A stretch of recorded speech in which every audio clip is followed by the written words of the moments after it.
भगवान महावीर स्वामी के चरण कमल में कोटिशय वंदन। यहाँ पर विराजित सभी से यथा योग्य अभिवादन, नमस्कार, प्रणाम, जय जय। ज्यादा समय नहीं लेते हुए सिंपल शब्दों में बोल रही। सम्मानित मंच, गरिमामय सदन, आप सभी को आज स्वतंत्रता दिवस की 79वीं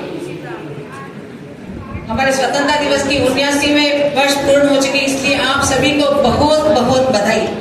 आप सभी हम रतन साथी भाइयों बहनों और इस सभा में उपस्थित सभी को इस दिवस की, विशेष दिवस की बहुत बहुत बधाई।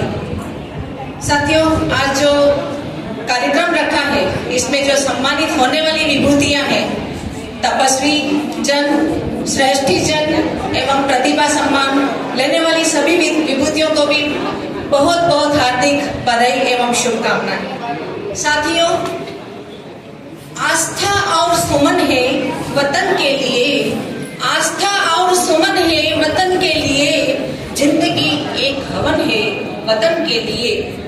कह गई फांसियों में फंसी गर्दने, कह गई फांसियों में फंसी गर्दने, यह हमारा नमन है वतन के लिए, यह हमारा नमन है वतन के लिए। साथियों, आज का दिन सिर्फ एक तारीख नहीं है, यह वो दिन है जब गुलामी की बेड़ियों को तोड़कर भारत ने स्वतंत्र वातावरण में सांस लिया था और खुल करके जीना शुरू किया था। जी हाँ, हमने यह आजादी न किसी सरकार की मेहरबानी से प्राप्त की है और न ही किसी कागज के दस्तखत से प्राप्त की है। ये आजादी मिली है हमें, ये आजादी मिली है हमें लाठियों की मार से, ये आजादी मिली है हमें लाठियों की मार से, गोलियों की बौछार से, फांसी के फंदे से और जेल की सलाखों से। किसी ने हंसते हंसते फांसी चूमी तो किसी ने तलवार तानी थी और किसी ने अंग्रेजों के सीने में आग लगाई थी।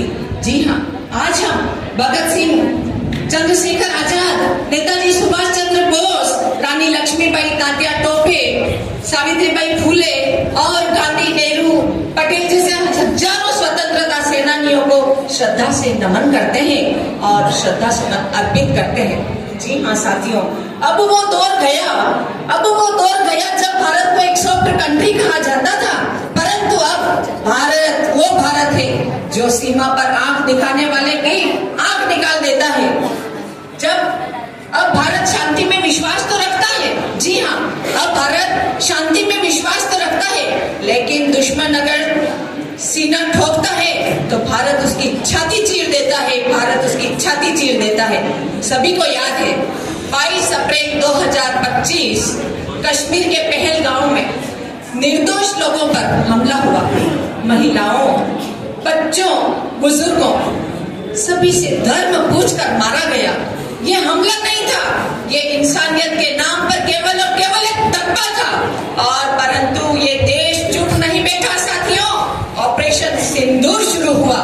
भारतीय सेना ने पाकिस्तान के घर में घुसकर उन आतंकवादियों को ढूंढ कर मारा था और इस नरसंहार के पीछे जो भी थे उन सभी की कब्र भी वहीं खोदी गई जहां वो आतंकी आए थे, जहां से। और जवाब ऐसा मिला कि पाकिस्तान को भी यकीन नहीं हुआ था। साथियों, यह कोई केवल दिखावा नहीं था, यह उस माँ, बहन, पत्नियों के सिंदूर की रक्षा का प्रण था। जी हाँ, जिसके बेटे, जिसके भाई, जिसके पति को आतंकियों ने मार डाला था। भारत अब बदल चुका है साथियों। अब भारत वो 78 वर्ष पुराना भारत नहीं रहा।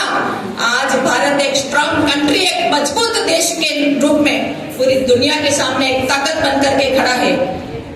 साथियों, चाहे पाकिस्तान हो, चीन हो या अन्य कोई, भारत की आंख में आंख डालकर बात करने की हिम्मत नहीं कर सकता है। जी हाँ, हम वो देश हैं जो बुद्ध भी हैं और अर्जुन भी हैं। जब तक शांति रही हम सभी चुप रहेंगे, लेकिन जब यदि युद्ध चाहिए तो कृष्ण भी हमारी कमान संभालते हैं। साथियों, हमें आजादी मिल गई है, अब हमें इसको सजाना है, इसे संवारना है और इसको सहेजना है और मजबूत बनाना है।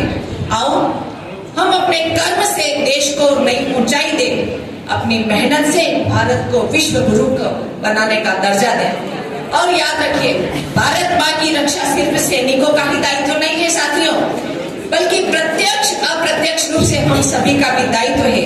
तिरंगा ये सिर्फ एक कपड़ा नहीं है, ये लहराता है तो देश की मान लहराती है, और इसे हमें सदैव ऊपर रखना है, क्योंकि इसके पीछे हजारों शहीदों की जान लहराती है। साथियों, आपने इस कार्यक्रम में मुझे बुलाया, इतना मान सम्मान दिया, इसके प्रकाश जी कोठारी साहब और समस्त महावीर साधना समिति की टीम, सभी को मैं बहुत बहुत आभार देना चाहती हूँ। और साथ ही एक बात कहना चाहती हूँ जो हम सभी को सदैव याद रखना चाहिए। एक बात जो कहना चाहती हूँ, ध्यान से सुनिए।